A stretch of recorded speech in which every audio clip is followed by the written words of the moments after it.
Hello, everybody. Welcome to Monday Hanging Out with the Guys. We've got Alex from Cyprus making an early morning appearance. Buddy, west of Chicago. Jay, I don't know where he is. Torrance, Carson, something, California. And his hotel life. Yeah. Matthew in the Twin Cities. We got Eric somewhere in Woolman, Mass. Out of that. He flies the flag outside of his house. And Damon in Dearborn. I wanted to try something different tonight. Instead of picking a topic that I pick and we rap on it for a half hour, 45 minutes, I thought it would be fun to do little short topics where we all pick them and we all go around the room and ask other people's opinions on them. And I'll kick it off and see how this goes. When it comes to communicating with potential clients, I found that a lot of times I end up text messaging with them. It's not a phone call. It's a text message situation. And one of the first questions they always ask is, how much? So I wanted to ask the room how they're handling this question via text. Does anybody have anything they'd like to contribute on this?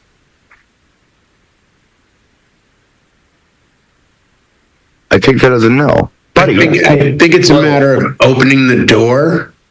And I was told years ago that you respond to people the way they talk to you. If they give you one line, you give them one line, because that's their preferred method. So, and I've had people blatantly just say, "Hey, Jay, this is Sally. How much for like a wedding?" I'm like, "Hey, Sally, when?" And you get into a dialogue, and if you can ask, once you get them answering you, now you kind of hit them with 2 or 3 questions. And I've then suggested, this would be so much easier with a phone call. Is it cool if I call you? Yeah. Because it is.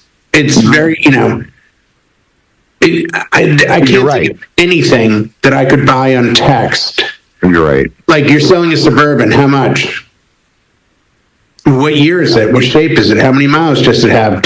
What color? Like, there's so much information, and I think it's telling you that they don't understand what we do.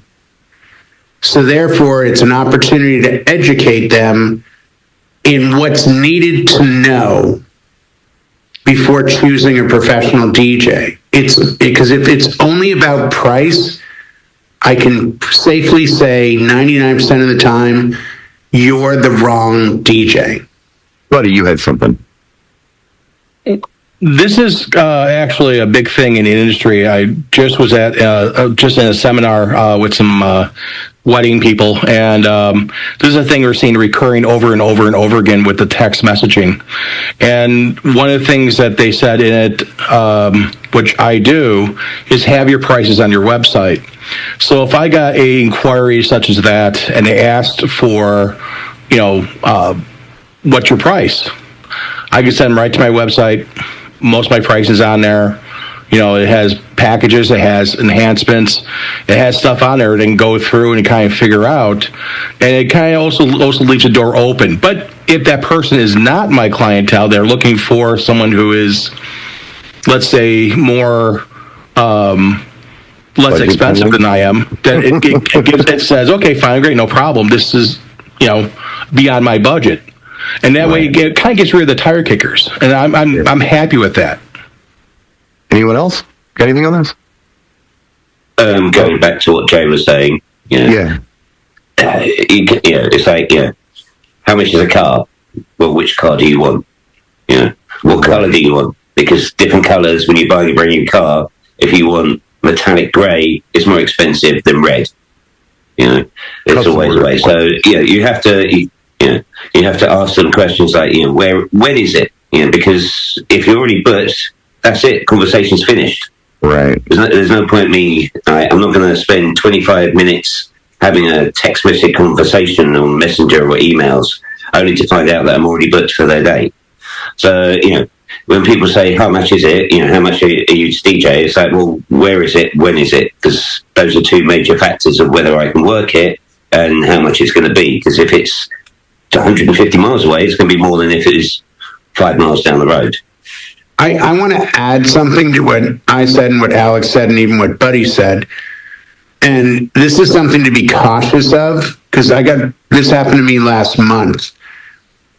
Let's say it's just a party and it's a friend or an acquaintance, someone you know, you have history with, they're a neighbor, your kids play, whatever, and they say, hey, on this date, how much for this party?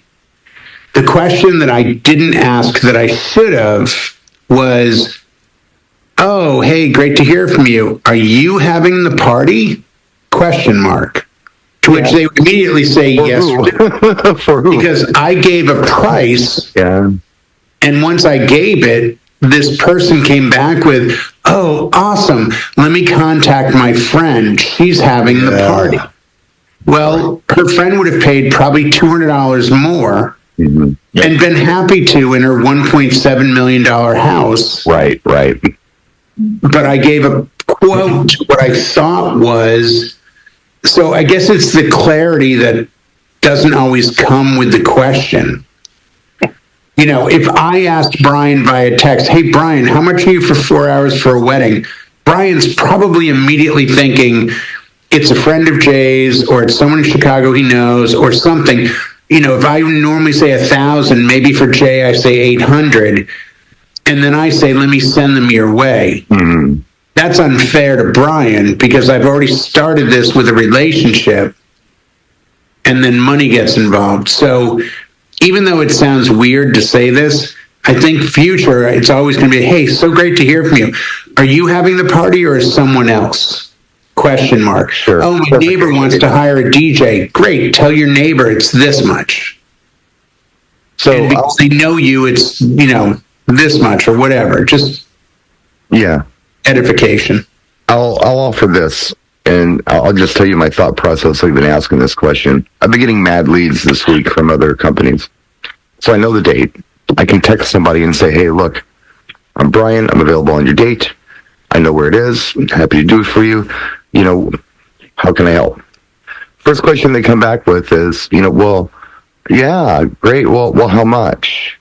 And I think the first thing, like Buddy had said, even if you list the pricing on your website clear and concisely, I think the how much question stems from some people not knowing what to ask, so they open the dialogue with that question.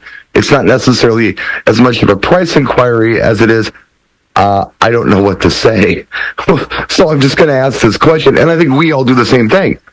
You know, if we needed a root canal, our first question would be, oh man, how much is it going to cost me? You know, we all do it. We're not asking details of, well, how is this done? What else needs to be done? It's just straight to the money. So here's how I'm handling this question via text message. And I'll do the same thing if I'm talking to them over the phone. I will give them a price range. I will tell them, I started $1,200. I've gone $2,500 plus. Most people land somewhere in the middle. To give you a more accurate quote, I'm going to need to get a complete scope of work and figure out what your wants and needs are. So when can we talk? That's how I handle the question. It seems to satisfy them. That way I've weeded it out if I'm out of their price range and they kind of know what they're in for. They understand the more they want, the more it's going to cost. So if we want to save money, how about we pile on weird stuff and we just get our essentials? That's how I handle it. But it's interesting you use the root canal metaphor because I don't think you're far off. I think the difference between a qualified great dentist doing a root canal and having you have a pain-free experience is worth the extra few bucks than having the guy that paid up dental school who's like, hey man, we're doing a check down here at the school. Oh, I've paid up very recently just to get it done right now because I was in so much pain. Right. But when you go into the office, they don't tell you, oh yeah, it's going to be nice and like a spa and blah, blah, blah. The first thing they talk about is money. Yeah. Even when you walk into that office, that's the first thing they talk about before they talk about anything else. So, right. But that industry works off insurance. So they're starting at we normally do this because that's what the insurance will pay us, and then we expect this person to. with us, it's so wild, wild west, where it's like, there's a qualified DJ this Saturday night who's going to do a good job for $600 is doing the same wedding I'm doing, and I'm charging $1,800. Yeah. So the discrepancies don't always lead to a qualified outcome. It could be. It could, but I think we all understand the Cadillac Escalade costs more than the Suburban. I'm finding that this satisfies the folks because I've gotten multiple leads this week, and that approach has satisfied that question. And by the way, I have several phone meetings scheduled for tomorrow, which is odd, having a phone meeting. We just call, but now they want to schedule time for it. That's another video. But yeah, I have several tomorrow. So I'm going to be in the house tomorrow, in the office, waiting for the phone to ring at certain particular times or making calls at certain particular times, having conference calls with these folks and trying to go over all of this. But yeah, I mean, there's several questions they ask, but that's the first question, and that's how I've been handling it. So I throw it out there for anybody. But I agree. They don't know what they're asking. They don't know what they ask. So they don't even know what asking what it costs means. What if you said it's $50? Right. Right. And they said, oh, everyone else is like $2,000. This guy's $50. They'd run scared. You would hope. Yeah. But at the same time, they're going to find something lower than you who's probably going to do a decent job. So I think maybe what I miss pre-COVID is the relationships you built in person at Starbucks or other locations. Yeah. Because they realized it doesn't matter what it costs. We're hiring this person we trust. Right. I think. Well, you would hope that's what their thought process would be, but they have to start somewhere.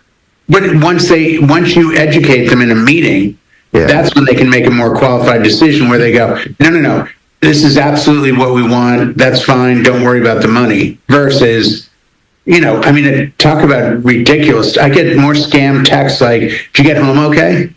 Who the hell is this? Or what are you doing? Hitting spam, delete, Are you coming to the barbecue Saturday? I got one of those last week, by the way. Yeah, no, that's a new scam thing.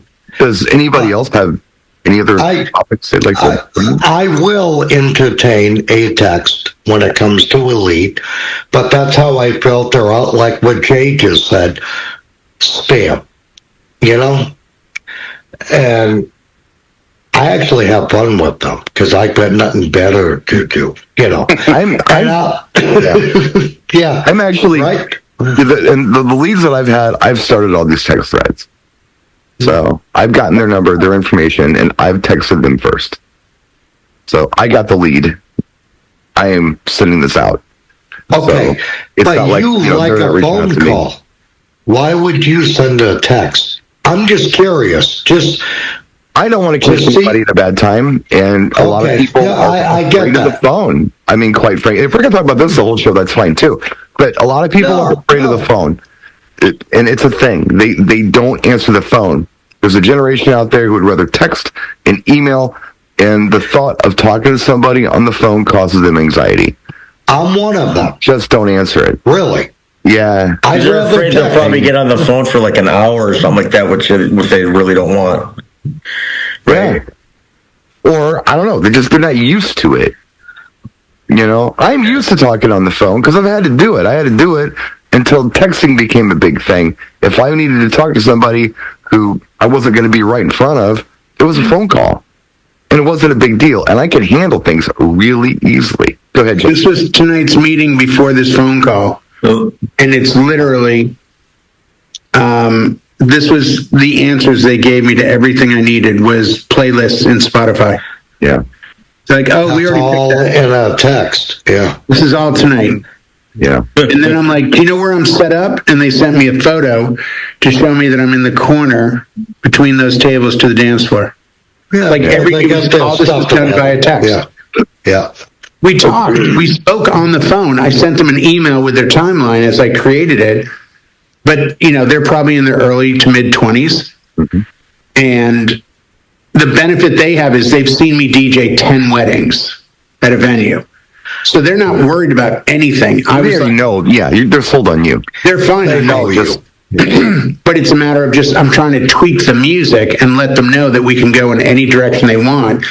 And the second they started falling back on, oh, well, I remember this wedding, you did this thing and we liked that, but we didn't like this. And we didn't, I'm like, great. That's what I want. That's what I need to know is what, how you want this to flow. And I was amazed at how chill they were about the whole thing. And you realize brides and grooms are always going to be that way. The things we think are very important.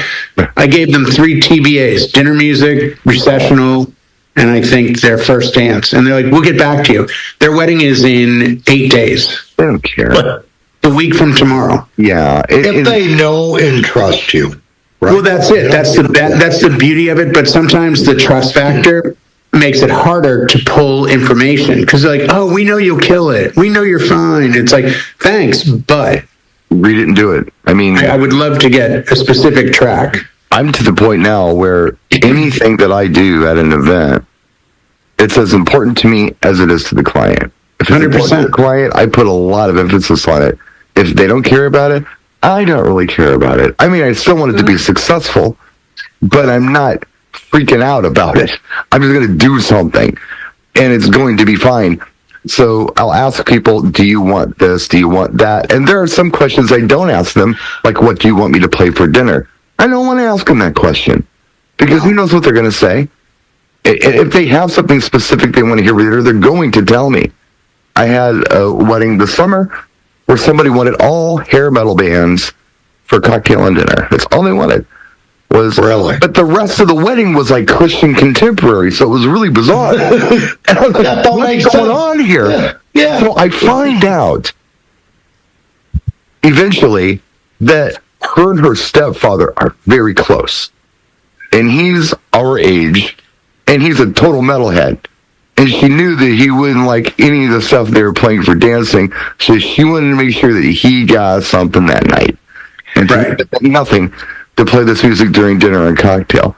And I did everything from, your Motley Crue and your Warrant and your Cinderella and Metallica and even some Ozzy. I even did classic rock in there. And he was so happy. But most of the time, they don't have an opinion, so I just vibe it. I try to do But something. do you inquire? No, I do not. Okay, dinner music? Okay, cool.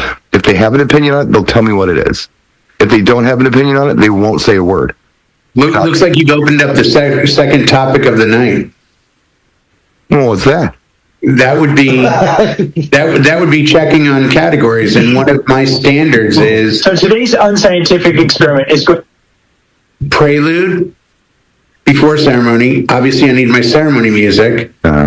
What's your recessional? And then what's the vibe for cocktail you're looking for? And what's the vibe for dinner? So I always inquire because if left to my own devices, I can obviously read the crowd and do what I want. But let's say what I want to do is yacht rock because I'm looking at the age of the crowd and the makeup. But come to find out later, the bride and groom hate yacht rock and they didn't bother to tell me that. If they had a problem with it, they'd let you know, dude. Yeah, but that wouldn't be your fault. Yeah. Yeah, but Brian, if I don't ask the question, I don't have the answer.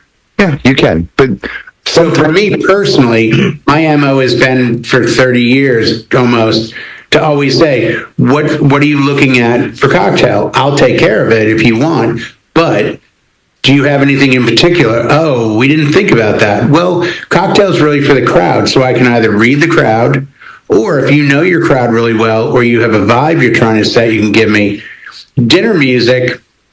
I did a wedding 6-7 years ago where I played all Buckethead. I'm probably the only DJ in the room that could have pulled that off because I know the artist, and the groom was a huge fan of his, and the bride said, he loves Buckethead. Do you know that artist? I'm like, yeah, 100%. I could totally do dinner Buckethead. And you'll see my point in a half second. Everybody watched the groom smile and give his wife hugs throughout. mm, It was because the music that I picked after getting to know them made total sense to them. And I will always die on this hill. The group isn't there for themselves. They're there for the couple. If they're smiling, listening to yacht rock or Buckethead or hip hop or whatever, if they're happy, the crowd is happy. Like, how many times have you had someone walk up to you at a good wedding and say, man, you must know the bride and groom really well. You guys known each other a long time. You're like, I've met him once. You serious? Yeah, why? Because I noticed they kept high-fiving you in the air and thumbs up, and they looked really happy, and like they loved what you played for dinner. And I'm like, well, we talked about it, and they said they met at a Dave Matthews concert, and they loved Dead and Co, and they loved this and that, and they left it up to me to figure out what that meant, and I gave them my interpretation, and they were happy. I just think I don't want to leave any music to chance. I don't want someone J-Dog to agrees with you. He wants to know everything too. I don't. And the reason I don't is because I've ran into too many problems where if you ask a question, you force them to answer something that they really didn't have an opinion on in the first place. And well, they should have. It's their event, and if they're not prepared, they hired you, Jay. I know, but they hired me Spotify because playlist. Right, but I should have also come to them and said, "Hey, by the way, dinner's an hour and a half long. It'd be nice to play music during it." Well, let me give you an example of what I'm talking about here. Well, Go ahead, Alex. I won't do that. I'll talk to you instead. I was just going to say, it depends on, is it an open or closed question? Do you have an opinion on any kind of, opinion or choice of music that you might like during dinner? Yes, or no, not really. Okay, that was it then. Yeah. Or you can rather than saying, like, what kind of music would you like for dinner? Well, now they're going to have to think, do you have an but I think opinion on that's what your kind of job, music you isn't it, want for Alex, dinner? to get Not them- really. Okay, then that was easy enough. But if they say we don't have a thought on it, I still want to give them my ideas as to, well, then I'll read the crowd and play what is appropriate, or is there something you're really into that makes you happy? Because sometimes they'll give you an answer that they didn't think was the right answer, which is, well, we love old 50s love songs. Let me play that for dinner then. That's great because it'll make them happy, which will in turn make the crowd happy, which will in turn make a better night. I mean, how do you I think handle it, all of us can say we're right and still be correct. Well, no, it's not a matter of, I don't want to defend my position. I want to learn. And this is something that we're all going to probably have a different opinion on. I want to hear Buddy's because he works a lot. And I know he does a lot of dinner music stuff. He's there for several hours when he works. Usually, I kind of guardrail a lot of that. So I'm kind of between the two. I kind of want to know what the vibe they want, but I also want to not give them too much leeway because, again, my job is to look what's going on. So I ask, is there a theme or feel you're trying to go for? Sure. And if there are a couple songs you have to hear for cocktail or dinner, because sometimes you run into that. The wedding I just had this past Saturday, they're very big into Fallout, which I do game and I do like Fallout. So I knew that 50s rock vibe, Dean Martin, a bunch of other songs from the 50s and early 60s was that vibe. So I was, given that kind of feel throughout dinner and cocktail. And that was one of the things that the groom said when he was leaving on Saturday nights, like, that was awesome. That was absolutely awesome. Exactly what we wanted to have for music. And that to me is a huge thing, when we go and do that. But also, again, I don't want them to pick every single song for their cocktail because what am I doing? I'm not a glorified iPod. I want to make sure that I'm listening and seeing what's happening. And if something's not working, because, again, we do this every weekend and they don't. If something's not working, well, I need to have leeway to say, okay, let's pivot and do something else. I think it's cool to use that time slot for the things that you don't know what else to do with. So, for instance, if the bride is this huge Taylor Swift fan and she wants a lot of Taylor Swift songs, there's just a few they're going to dance to, you can dump a lot of those into cocktail and dinner. Or if the groom's into hair bands, you can dump that into dinner. Or if you're getting random requests during dinner, you're talking to people and they're asking you weird questions like, do you have any Frog Hat? Maybe this is the time to sing the Frog Hat song by Vitamin Strings in there or something like that. Well, it's just kind of a sandbox to do stuff that maybe you weren't thinking about before the event, That's one of the things that, I put out a area for requests. So I have usually a high boy, has a little sign, it has, paper, people can fill out requests. And again, requests are not guarantees, but Tracy will go over, like, the beginning part of dinner, because usually cocktail, people have seen it, people have gone over there. If there's stuff I see there that people are asking for that I know is not going to translate to the dance floor, I'll throw it in there during a cocktail, and I'll get people like all excited, like, oh, hey. Yeah. That's the thing. That's a cool thing to do is, again, kind of songs that are too slow to fast dance to, but too fast to slow dance to. Or maybe just not a That kind of dance vibe. song, period, but a good song, but something that's not going to motivate you to dance. A lot of the yacht rock's like that. That people aren't going to dance to it, but will enjoy hearing it, for instance. But even contemporary stuff, you're absolutely right. I mean, but that's how I think it's cool when a couple is represented musically. Yeah. And I think it's the DJ's obligation to not only stand there with the sense of, I know what to do, but also to learn and be educated by the client if they're willing to pursue the information and find out. Like I said, and I use the Dave Matthews example.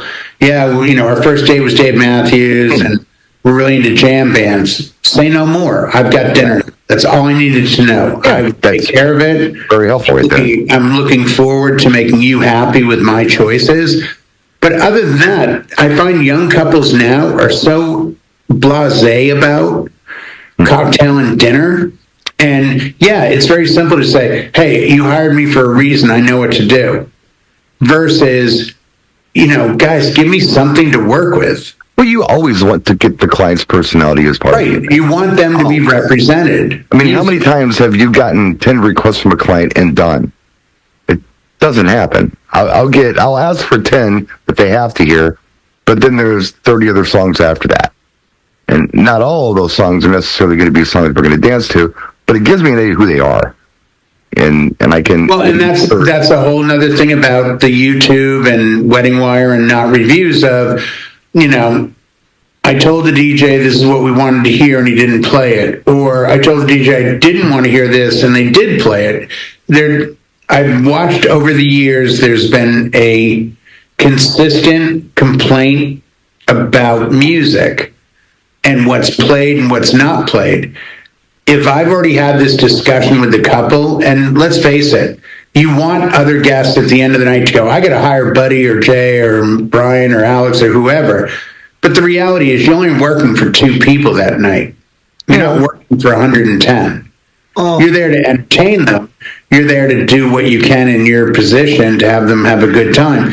But the reality is they're not going to put up a Wedding Wire review. They're not going to maybe run to their friends afterwards and recommend you. So I always think it's important to have them feel like you're doing more than just mailing it in and going, I got this, don't worry, I got this. I just want that communication so there's no questions afterwards. Yeah, we didn't really get where you went with dinner. What do you mean? We talked about dinner and we agreed on 50s love songs and you love this, you love that. I think there's always an opportunity to make them feel special musically. And then when dancing starts, like tonight, they're like, we don't want these 5 things. And I had to dial back on all 5. I'm like, okay, you just mentioned the 5 most requested songs I get at every wedding. How do you want me to handle that? Because if I tell them, no, I don't have it, they're going to come to you.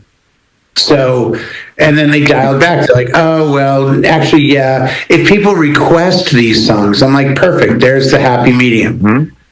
And when you play Cha-Cha Slide or Cupid Shuffle and the dance floor is full, they're not going to get mad that I played it. Well, I did some of that. I had a bride that said that I don't want Cha-Cha Slide, I don't want the Macarena, blah, blah, blah, blah, blah. And then the first song on our request was Cameo, Candy. And,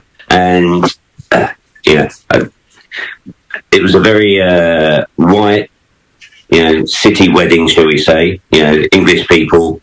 And I'm like, this seems to be a popular request. And I'm like, so does everybody know the dance routine? Because it's a dance routine song. It's like if nobody knows how to dance to Wigfield Saturday Night or Cha-Cha Slide, nobody's going to dance to it. It's like if you don't know how to dance the routine, people won't dance to those songs because that's what those songs are like. So I said, does anybody know the song? Well, I think so, yeah. And I'm like, I played it. Nobody danced to it because nobody knew how to dance to it. But then somebody asked for Cha-Cha Slide, and I was like, I can't play that because, but you played that dance routine song. I'm like, Okay, so in that case, I speak to the couple and I say, look, these no plays, are they definitely no plays? Like, do not play, like, at all? Or if somebody requests it, and find out. Alec, I just do that. I always say by request. I said, how about we do this? Your no songs, unless they bother you, like a loved one passed away and every time you hear Cha-Cha Slide, it reminds you of them. That's a no. But if it's a matter of you think it's not a cool song because you've heard it at 20 weddings I've done, there's a reason. The dance floor was full at every one of them. Tonight, the best example is the groom goes, under no songs. He's like, no Taylor Swift. I'm like, okay. She's like, would you normally play that? I said, I would play Shake It Off. Oh, I don't like that song. Okay, then I won't play any Taylor Swift. That's fine.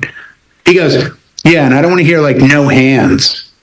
And I'm like, that's funny you bring that up. I've played that at every single wedding I've done for the last 2 years. And the bride goes, hun, that's on our request list. He goes, it is? She's like, yeah, remember? He's like, oh. I'm like, so sometimes they don't even, They get don't. that well together. It's so hard to figure out what they're actually saying. And typically what I'm hearing when two things. First of all, I do not ask for don't plays. I don't solicit it. If they have them, they give them to me. But I don't solicit it because when I solicit them, I get 8 pages of stuff, and it's all the stuff everybody wants to dance to. And I feel like the reason that this is because they want something unique, because they've gone to, if they're in their 20s, they've been to a lot of weddings, a lot of friends, family, whatever, in the last few years. And they want something unique to what they've seen over and over and over and over again. And in their minds, they're thinking, hey, if they don't do the Cupid Shuffle, it's going to be different than every other wedding we saw this summer. Because at least they do the Cupid Shuffle. 100%. So I try to keep that in mind. And there have been weddings where I have held back all the cool stuff and I've made other stuff happen successfully for like the first hour and a half. And then after the first hour and a half, they come up to me and they said, hey, you did a great job. Thank you so much. Like I'm done. I'm not done. I've got 2.5 hours to go. So what do you mean I did a great job? Oh, no, you did exactly what we asked you to do. That was fantastic. Basically what they're saying is, okay, now do the cheesy, weird stuff we didn't ask for. Because you did what we wanted. You gave us that hour, and it was fun. And they'll come right out and say it. They'll come out, and they'll be adamant about no line dances. And at 11 o'clock, they'll ask for the Cupid Shuffling. Like, wait a minute. You didn't want any line dances. Like, yeah, but we're drunk now. We want to have some fun. So, who knows? It's not about the context. I run into it quite a bit. I just had a wedding a few weeks ago. I had 26 do not play songs, and some of them very popular songs. And toward the end of the night, her friends kept on bugging her for a lot of these songs. And I told her, I said, to the bride, and like, people are going to bug you for it. And she's like, I don't care. Let them come bug me. I will tell them no. Finally, toward the end of the night, she come walking over to me, and she saw Tracy, and she waved Tracy over, and Tracy was standing next to me. And Tracy's like, what's wrong? And I'm like, what's wrong? Because she wanted both of us. She's like, you guys were right. Go ahead and play those songs because everybody's my friends have browbeat me into it. Yeah. And it's like, we're not telling them to go tell her that, but that's what happens. We see it every weekend. They don't. The thing Well, is, what do you there's tell a reason. Sorry, Eric. There's a reason why these songs are played at every wedding. It's not because the DJs love these songs. It's because that's what people. Yes, Sweet Caroline. If I hear that one more time before 2026, I may go slightly insane. But sometimes when I'm out, I'm out with friends, other DJs and things like that. If we're at a bar and we hear certain songs, we just start, oh, it's Ed Sheeran. And one will say, so ladies and gentlemen, it's time for the first dance, oh, it's, come on, Eileen. Well, we've got half hour left for the bar to close, certain songs, and we'll just take the mic going like, oh, when we're hearing this song, this is what we'd normally say, Ed Sheeran, first dance, or Sweet Caroline, right, everybody on the dance floor, it's the last song of the night, certain songs like this. So sometimes it's like, there's a reason why these songs are played, because people want to hear them. Yes, they're played at, them too. Many weddings because of that reason. It's like going to Dairy Queen and getting an ice cream cone. That's not a weird thing to do.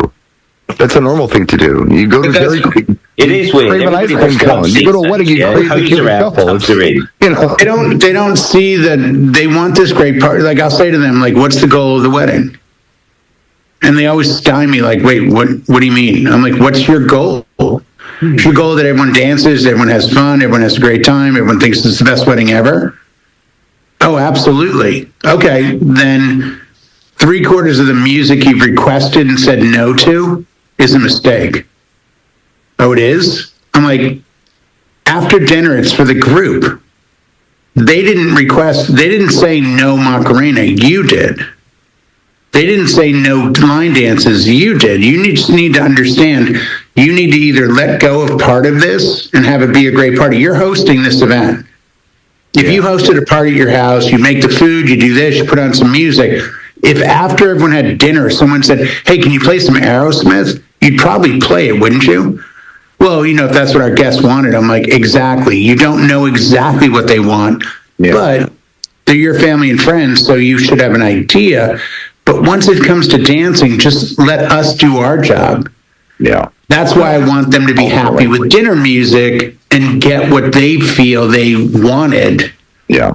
So when the dancing starts and I'm hitting those songs that everyone knows and screams, I mean, it was bizarre to hear a groom go, no, I don't want to hear no hands. And the bride literally goes, hun, that's on our playlist.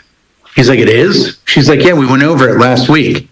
Oh, yeah, I forgot about that. Like, what did you forget? The nose part or the I protected part?